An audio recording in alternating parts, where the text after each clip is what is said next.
In the 5th-10th century, the misty mountains of Wallachia stood like a fortress between Europe and the advancing Ottoman Empire.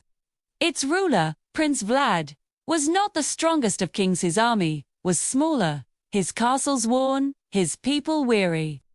But Vlad had something the Sultan's legions did not: an understanding of the human mind.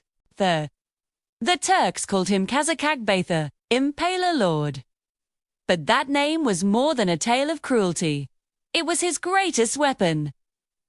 The word came that Sultan Mehmed II, with an army of over 150,000, was marching north to crush Wallachia and bring it under Ottoman rule. Vlad's scouts returned trembling. "They are endless, my lord."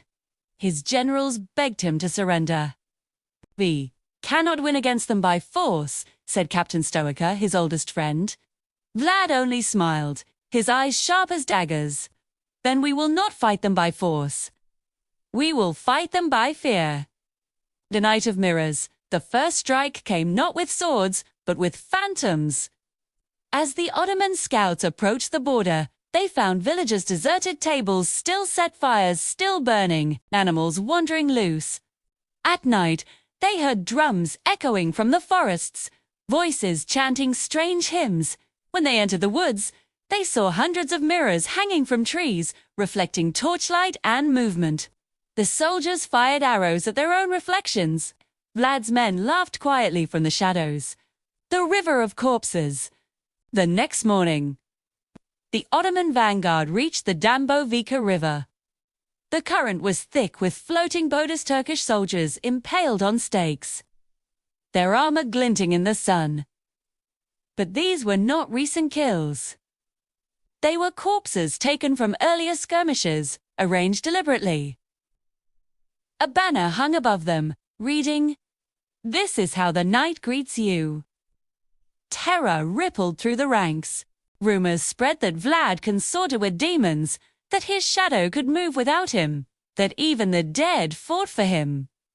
The Sultan's men began to fear the unseen more than the sword. The attack of ghosts. One moonless night, Vlad's small army struck. They dressed in black, faces painted pale with ash. Torches burned blue from pitch and resin. They descended upon the Turkish camp like spirits, shouting in Turkish, "The souls of the impaled have returned." Horses panicked. Fires spread.